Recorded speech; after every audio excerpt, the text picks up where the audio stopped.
వైఎస్ఆర్సీపీ అధినేత Pulivendula MLA YS Jaganmohan రెడ్డికి AP assembly speaker Chintakala Ayyanna Patrudu తేరుకోలేని షాక్ ఇచ్చారు. ఈ నెల 24వ తేదీ నుంచి ఏపీ బడ్జెట్ సమావేశాలు ప్రారంభం కానున్నాయి. దీంతో అసెంబ్లీతో పాటు అసెంబ్లీ పరిసరాల్లో కట్టుదిట్టమైన భద్రతా ఏర్పాట్లు చేశారు. అసెంబ్లీ ప్రాంగణంలో రాకపోకలు, ప్రవేశాలపై నిబంధనలు కట్టుదిట్టంగా అమలు చేయాలని నిర్ణయించారు. మంత్రులు, ఎమ్మెల్యేలు, ఎమ్మెల్సీలకు ప్రత్యేక పాసులు జారీ చేయనున్నారు. అలాగే మీడియాకు, సందర్శకులు, పోలీస్ సిబ్బందికి కూడా ప్రత్యేక పాసులు జారీ చేస్తారు.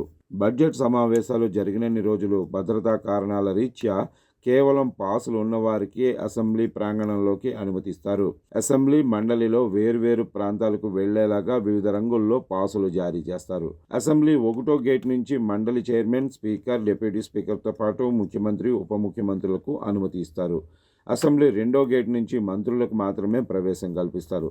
అసెంబ్లీ 4వ నంబర్ గేట్ నుంచి ఎమ్మెల్యేలు, ఎమ్మెల్సీలకు మాత్రమే అనుమతిస్తారు. మండలి చైర్మన్, స్పీకర్, సీఎం వచ్చి వెళ్లే కారిడార్లలో ఇతరులకు అనుమతి లేదని స్పష్టం చేశారు.